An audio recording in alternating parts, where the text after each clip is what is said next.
अच्छा जी, आज के लेसन में हम प्री रिलीज मटेरियल को कंटिन्यू करेंगे जो इससे प्रीवियस क्लास में हमने स्टार्ट किया था। और ये प्री रिलीज मटेरियल 2016 मई जून से है।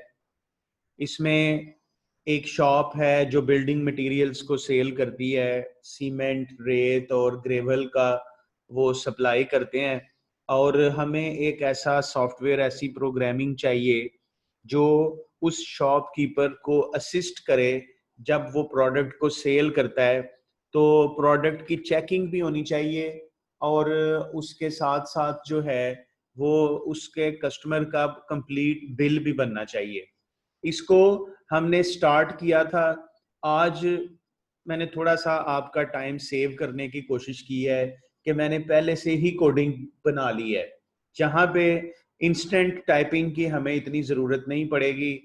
हम अभी इसको सारा कंप्लीट डिस्कस करेंगे, लेकिन कोडिंग ऑलरेडी हमारे पास एग्जिस्ट करती है आज। तो मैं थोड़ा सा रिकॉल करने के लिए टास्क 1 2 3 को ज़रा रीड करता हूँ ताकि हमें पता चल जाए अभी हम फर्दर क्या करने जा रहे हैं। तो starting with the task 1, he says check the contents and weight of a single sack. Task 1 में वो कहता है दो चीजों पे आपने ध्यान करना है। आपने आइडेंटिफाई करना है कि कंटेंट्स क्या हैं उसके, कि सीमेंट है कि रेत है या बजरी है। एंड सेकेंडली आपने वेट चेक करना है। हम ब्लाइंड पर पैकेट्स कस्टमर को नहीं देते। हम हर पैकेट को कस्टमर को बेचने से पहले उसका वेट करते हैं। उसकी 50 किलो वाला जो है उसका वेट अगर 49.9 या 50.1 जितना वेरी करता है तो फिर हम कोई बात नहीं, कस्टमर को वो बेच देते हैं। लेकिन अगर इससे ज्यादा कम हो जाता है 49.9 से या 50.1 से, तो फिर हम उस पैकेट को साइड पे रख लेते हैं और हम उसको काउंट करते हैं कि ये रिजेक्टेड पैक है। तो ये भी हमारा कोड, जो कोड है वो काउंट करता जाएगा ऑटोमेटिकली अगर आपके पास रिजेक्टेड सैक आ जाता है। ठीक है, अभी देखते हैं इसकी कोडिंग को। Contains the cement, gravel and sand with the letter C, G and S. उसके बाद उसने उनकी वेट की रेंज बताई है और वो कहता है input and store the weight and contents for one sack. The contents must be checked and an incorrect sack rejected. The weight must be validated on the entry. ये लाइन सबसे ज्यादा इंपॉर्टेंट है। The weight must be validated. अब वो आपको exam में बोलेगा आपने वेट की वैलिडेशन कैसे की थी। What is the meanings of validation? इस वर्ड का मतलब है आपने किसी इनपुट को चेक करना है कि वो सही है कि गलत है। And the validation is normally per applied with the help of if conditions. ये भी एक इसका बेसिक सा फार्मूला है कि वैलिडेशंस आमतौर पे इफ कंडीशन से लगती हैं। एंड एन ओवरवेट और अंडरवेट सैक रिजेक्टेड। ओवरवेट का मतलब है जो 50.1 केजी से ज्यादा वाला है वो भी रिजेक्ट हो जाना चाहिए, और जो 49.9 केजी से कम वाला है उसको वो अंडरवेट कहता है और वो भी रिजेक्ट हो जाना चाहिए। मैं अपनी नई कोडिंग में आता हूं जो मैंने आपके लिए पहले से बनाई हुई है, और इस नई कोडिंग में आके तो यहाँ से हम वीबी को शेयर करते हैं। ये हम वीबी में आ गए। अब मेरे पास एक नई कोडिंग है which is generated based on all the requirements of the pre release. आपने लास्ट लेसन में भी एक कोडिंग मैंने टास्क 1 जितनी लिखी थी इधर, उससे कंपेयर कर लें, 99% वही है। First of all dim S G C और दो और इसमें ऐड कर लिए वेट एंड टोटल वेट। ये जो फिफ्थ वेरिएबल डिम में आपको नजर आ रहा है that is known as total weight. अगर एक कस्टमर ने 5 पैकेट सीमेंट और 5 पैकेट सैंड के परचेज किए हैं तो हम बिल पे लिखेंगे कि इसका टोटल वेट कितना है। हो सकता है कि जो लोडिंग वाला है वो 1 रुपीज पर केजी जो है वो लोडिंग चार्जेस लेता हो, तो जब बिल के ऊपर लिखा होगा कि ये 200 केजीज है टोटल, तो उस लोडिंग वाले को भी उसमें एक ऑनेस्ट बिलिंग का टूल मिल जाएगा कि वो मल्टीप्लाई बाय 1 कर लेगा। Now dim reject count and choice as integer. Reject count में हम गिनेंगे कि कितने पार्सल्स रिफ्यूज हुए, और चॉइस जो है वो हमने आगे चल के लूप को रिपीट करना है। तो एंटर 1 टू रिपीट जो होता है वहां पे हम नॉर्मली इसी नाम का वेरिएबल यूज करते हैं, उसको स्टार्ट में डिम कर लिया। अब बिल में सी भी 0 है, जी भी 0, एस भी 0 है, and at the start of the day reject count भी 0 है, और अभी एक भी कस्टमर नहीं आया, तो टोटल वेट भी 0 है। उसके बाद ये जो आगे उसने प्राइसेस बताई हुई हैं ये टास्क 2 और 3 से रिलेटेड हैं, अभी उसको भी रीड करेंगे हम। मैं आपको सिर्फ एक इसका इनिशियल स्क्रीन दिखाना चाहता हूँ, इसको प्ले करके। ये यहाँ से प्ले हो गया, उसके बाद इसको यहाँ इसके अंदर इंपोर्ट करते हैं। अच्छा जी, ये देखें, अब आपको ये स्क्रीन नजर आ रही है, उसमें लिखा हुआ है enter type of material of the sack. तो यहां से आपने इसमें एस लिख दिया कि ये सैंड है, और इसको एंटर कर दिया। उसने आपके एस वाले इनपुट को एक्सेप्ट कर लिया है, और उसके बाद वो फर्दर अब आपसे पूछ रहा है कि इसका वेट बता दें। मैंने इसका वेट जो है, इट इज सैंड, सैंड का वेट मैंने यहाँ पे 50 एंटर कर दिया। अब वो इसको भी एक्सेप्ट करेगा, और उसने एक बड़े प्रोफेशनल तरीके से लिखा correct type entered, transaction completed, कि आपका एक सैक जो है वो हमने ना सिर्फ बिल में शामिल कर लिया है, बल्कि हमने फिजिकली भी स्टॉक में से एक पैकेट निकाल के साइड पे रख दिया आपके लिए, जिसका फिजिकल वेट चेक करने के बाद हमें अभी 50 केजी वेट मिला है। और उसने आपके लिए समरी बना दी है एक, वो कहता है आपका मटेरियल जो है इट इज सैंड और S, weight of the material is 50 and the status of the packet is accepted. और साथ ही वो कहता है enter 1 to repeat and 0 to close. अब अगर एक बंदा कहता है एक पैकेट सैंड का दे दें, एक सीमेंट का दे दें, तो रिपीट करने के लिए मैं 1 लिखूंगा और एंटर कर दूंगा। अब ये फिर मुझे इस कोडिंग के स्टार्ट में ले आया है, और ये दोबारा से कह रहा है enter type of the material.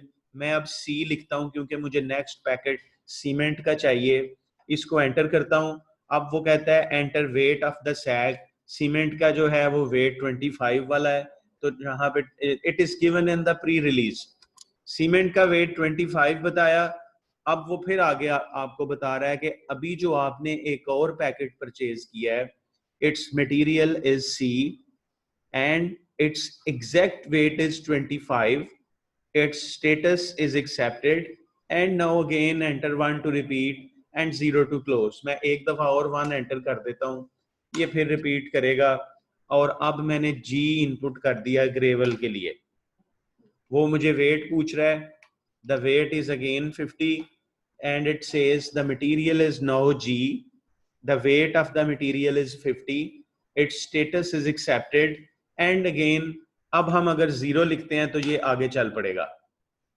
और आगे चल के ये क्या कर रहा है, आप अगर इसको जरा ध्यान से देखें, ऑर्डर डिटेल्स आपको बॉटम से कोई 6 लाइनों के ऊपर मिल रहा है, ऑर्डर डिटेल्स, और वो आपको समरी बता रहा है number of cement sack is equal to 1, number of gravel sacks is equal to 1, and the number of sand sack is equal to 1।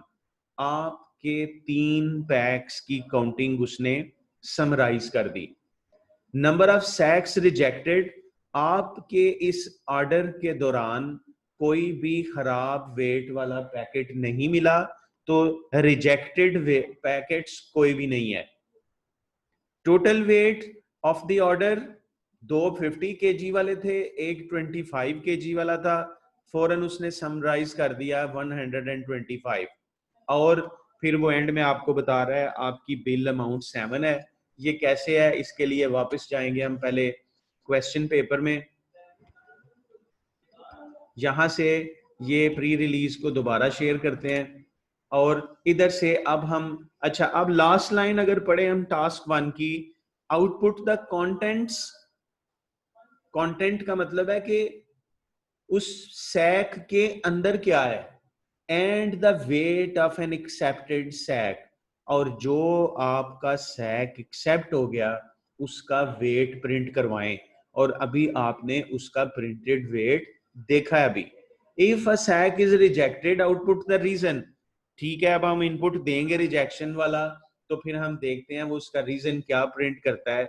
ये हमारी कैलकुलेशन टास्क 1 से रिलेटेड पूरी हो गई। अब हम इसी के साथ आगे चलते हैं into the task, coming into the task 2, check a customer's order for delivery. अब वो इसको एक्सप्लेन करता है, input and store the number of sacks of each type required for the order. वो कहता है कि ये कैलकुलेशंस एक पैकेट के लिए लिमिटेड नहीं है, एक बंदा, एक कस्टमर आपसे जितने मर्जी पैकेट्स परचेज करे और उन सारे पैकेट्स की कैलकुलेशंस कंबाइंड होनी चाहिए। अभी हम फिर अपनी कोडिंग को रन करेंगे और देखेंगे क्या वो कंबाइंड कोडिंग है। Use task 1 to check the contents and weight of each sack, ठीक है, ensure that the delivery contains the correct number and type of sacks, ये भी ठीक हो गया। Output the total weight of the order and output the number of sacks rejected from the order, ठीक है। ये अभी जो आपने रिजल्ट देखा है उसमें आपको टास्क 2 बड़ा प्रोमिनेंट तरीके से नजर आया होगा कि उसने हमें बताया कि आपने एक एक और एक पैकेट का ऑर्डर दिया है सीमेंट, सैंड और ग्रेवल के लिए। आपकी इस ट्रांजैक्शन में हमारे पास कोई रिजेक्टेड सैक नहीं आया और आपका जो बिल है वो इतने डॉलर्स बन गया है। अब ये बिल के रिलेटेड उसने जो बात बतानी है वो टास्क 3 में है। अब हम टास्क 3 की रीडिंग करते हैं। Calculate the price for a customer's order. एक कस्टमर ने जितने भी सैक्स परचेज कर लिए हैं आपने टोटल बिल बनाना है, लेकिन कैसे? The regular price for each sack उसने हमें फिक्स कर दी। वो कहता है एक सीमेंट का पैकेट $3 का है, एक ग्रेवल का पैकेट $2 का है और एक सैंड का पैकेट जो है वो $2 का है, ठीक है। जितनी क्वांटिटी बनती है, सीमेंट को 3 से मल्टीप्लाई करा लें, ग्रेवल्स को 2 से करवा लें, सैंड को भी 2 से करवा के इनको प्लस कर लेते हैं तो हमारा बिल बन जाएगा। लेकिन उसने साथ में एक और चीज ऐड कर दी, discount price for a special packing containing 1 sack of cement, 2 of sand and 2 of sacks is 10। वो कहता है कि एक स्पेशल पैकेज रखें, अगर कोई बंदा सीमेंट की एक पैक लेता है और सैंड के 2 और ग्रेवल के 2 लेता है तो आपने उसको डिस्काउंटेड प्राइस 10 लगानी है। हालांकि यहाँ पे अगर हम वर्बल कैलकुलेशंस करें तो एक सीमेंट के 3 हो गए, 2 ग्रेवल के 4 हो गए, 4 और 3 7, और 2 सैंड के भी 4 हो गए, 7 और 4 11। तो ये $1 की डिस्काउंट दे रहा है, लेकिन अगर हम इसको दूसरे एंगल से देखें तो ये 10% डिस्काउंट दे रहा है। चलें ये भी हम अपनी कोडिंग में ऐड कर लेते हैं अभी। Calculate and output the regular price of the order, जो असली अमाउंट बनती है वो प्रिंट कराएं। Check how many special packs are in the order, आप ये देखें कि उसके स्पेशल ऑर्डर कितने हैं। स्पेशल ऑर्डर का मतलब ये है कि 2 सैंड, 2 ग्रेवल और 1 cement. If a discount price applies then output the new price for the order and then amount save. तो ये अब मुझे पूरा टास्क जो है वो मुझे समझ में आ गया है।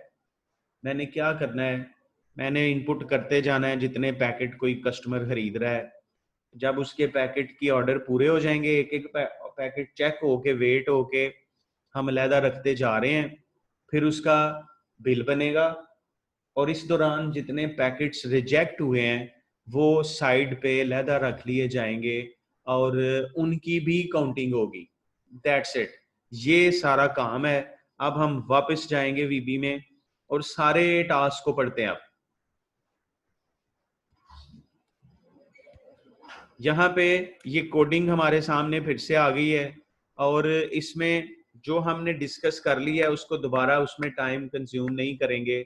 ये डिम हमने देख लिए, उसके बाद ये वो प्राइस है। अब यहाँ पे देखें, dim C price, S price and G price, मतलब सीमेंट, सैंड और ग्रेवल्स प्राइस। और उसने जो प्री रिलीज मटेरियल में बताया था मुझे, मैंने उसकी बेसिस पे 322 इसमें फिक्स कर दिया।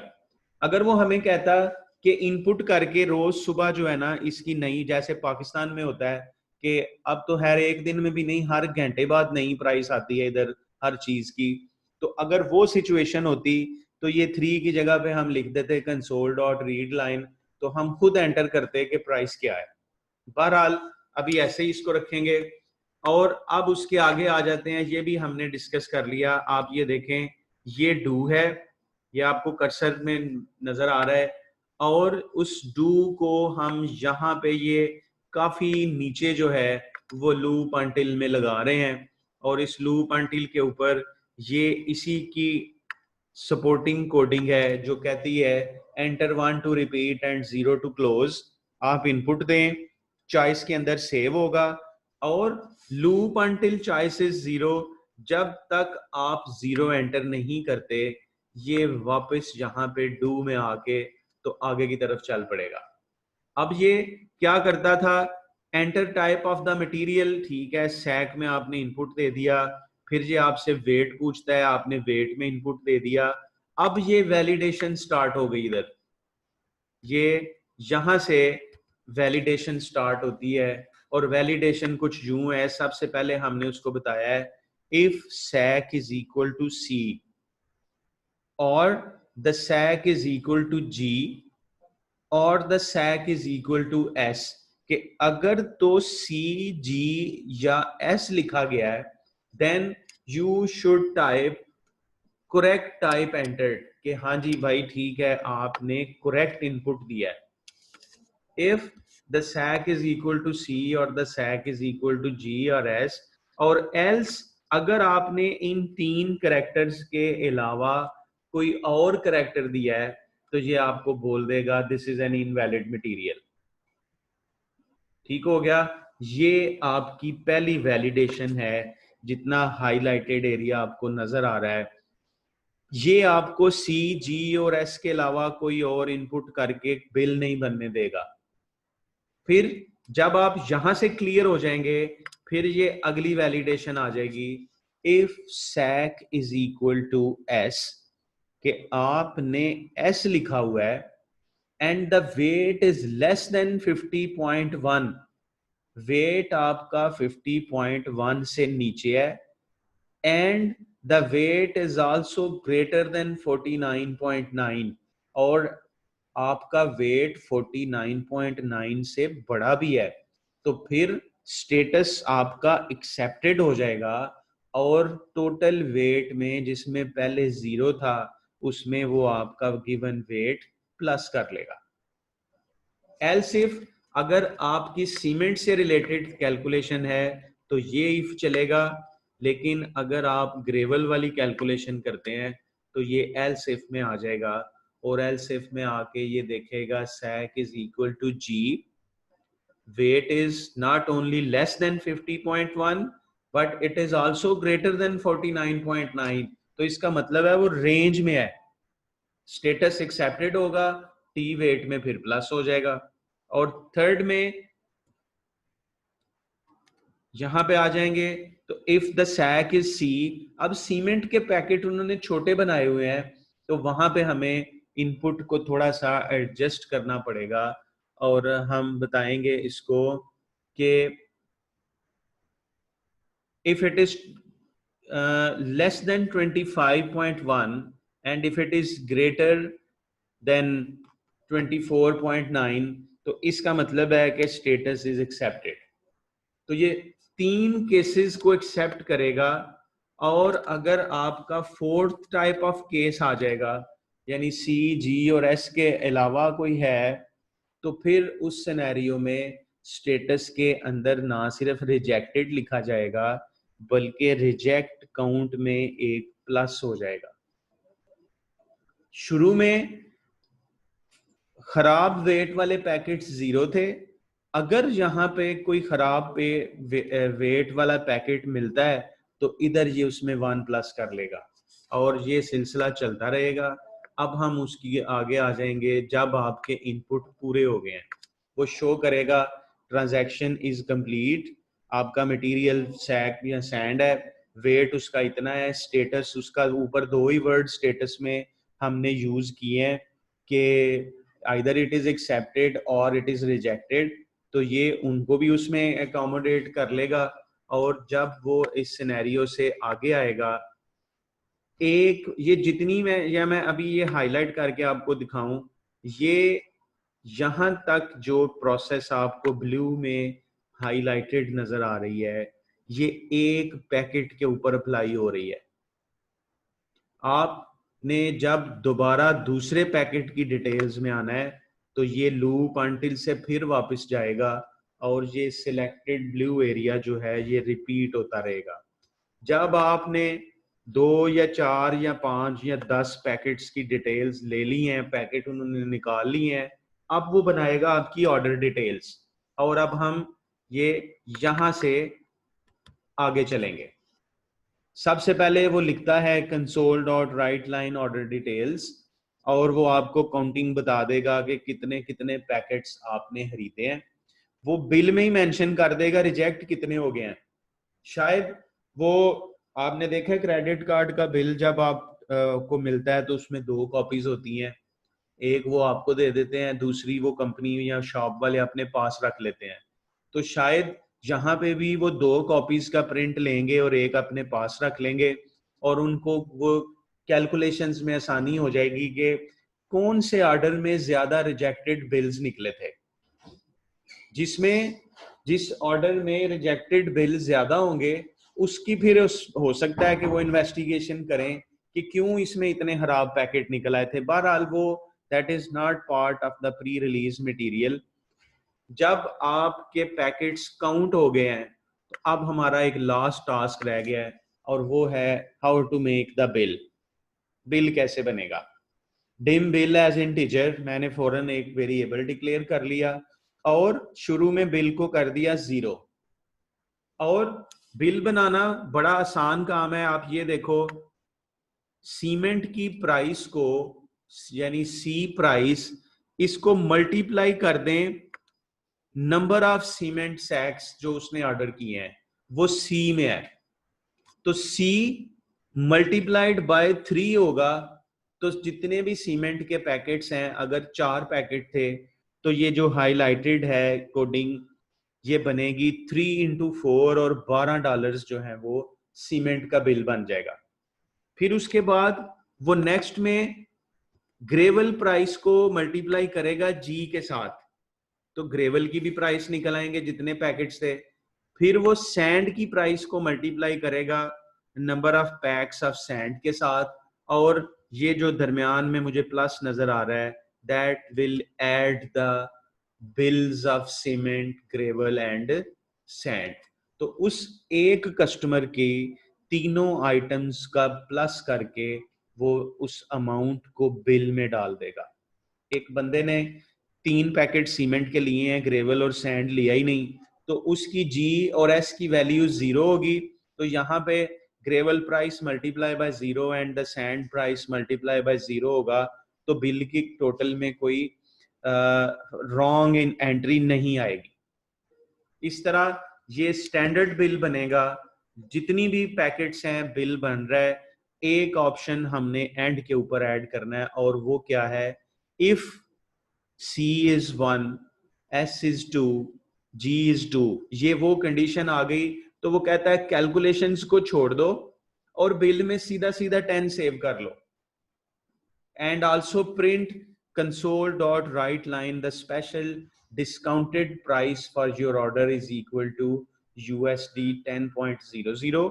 ये उसी वक्त एग्जीक्यूट होगा, ये 4 लाइनें जो आपको इस वक्त हाईलाइटेड नजर आ रही हैं, ये उस वक्त रन होंगी अगर सीमेंट 1 है, सैंड 2 है और ग्रेवल 2 है, वरना ये इफ ट्रू नहीं होना, और नॉर्मल वर्किंग में ये 2 लाइनें काम करेंगी जहां पे आपको वो लिखेगा the regular bill amount is equal to bill. तो ये टोटल कंप्लीट कोडिंग है प्री रिलीज मटेरियल की।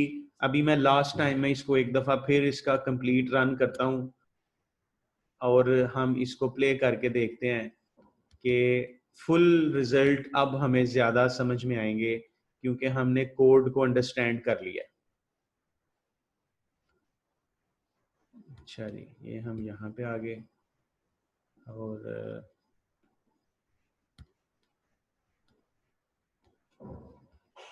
यहाँ से इसको प्ले किया, ये इसका रिजल्ट आ गया और यहाँ से हमने इस रिजल्ट को शेयर कर लिया। ये हमारी फाइनल स्क्रीन है। अब जरा लास्ट टाइम इसको आपने देखना है। Enter the type of the materials, this is S. ये हमने टाइप ऑफ द मटेरियल बता दी। उसके बाद वो कहता है वेट बताओ, मैंने यहाँ पे 40 वेट बता दिया।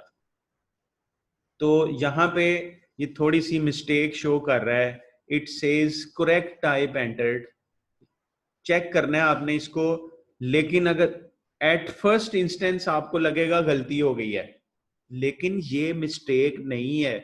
वो कह रहा है आपने टाइप सही एंटर की है, आपने लिखा था एस, वो कह रहा है एस ठीक है, लेकिन दूसरे पैराग्राफ में देखें वो कह रहा है मटेरियल आपका एस था, वेट ऑफ द मटेरियल आपने 40 वेट काउंट किया है, इसलिए status is equal to rejected, ये आपके बिल में शामिल नहीं हुआ। वो फौरन उस वेट मशीन से उस सैक को उठा के साइड पे रख देंगे और यहाँ पे मैं 1 एंटर करूंगा, उधर से वो एक नया पैकेट लेके आएगा सैंड का, और मैं दोबारा से यहाँ पे एस एंटर करूंगा कि ये सैंड है। और जब मैं इसमें 50 एंटर करूंगा तो वो हमें बताएगा the correct type enter, transaction complete, material S, weight 50 and status accepted. ये ऊपर और नीचे वाले के रिजल्ट में ये डिफरेंस है कि 40 केजीज पे उसने कहा रिजेक्ट कर दिया है, लेकिन 50 पे उसने बोला कि नहीं मैंने एक्सेप्ट कर लिया है, अब मुझे सिर्फ एक पैक चाहिए, मैं 0 एंटर करता हूं, ये मुझे सीधा बिल पे ले जाएगा। और यहाँ पे आपको नजर आएगा ऑर्डर डिटेल्स, सीमेंट सैक 0 है, ग्रेवल 0 है, लेकिन सैंड 1 है और रिजेक्टेड भी 1 है। आपकी टोटल शिपमेंट का वेट है 50 और रेगुलर बिल में आपकी प्राइस जो है वो $2 है, क्योंकि आपने यहाँ पे सैंड को परचेज किया है और सैंड की रेगुलर प्राइस जो है वो 2 है। तो ये है आपका आज का काम। कोड एक्सप्लेन हो गया, आउटपुट एक्सप्लेन हो गया, टर्म्स एंड कंडीशंस एक्सप्लेन हो गई। अब आपका काम है इसको अंडरस्टैंड करना और फिर हम इसके बाद इससे आगे चलेंगे। तो यहाँ पे हम अपने लेसन को भी स्टॉप करते हैं। We will be on question answer in 5 minutes, तो वहाँ पे आप थोड़ा सा वेट करें, दोबारा से आपको कॉल आती है अभी।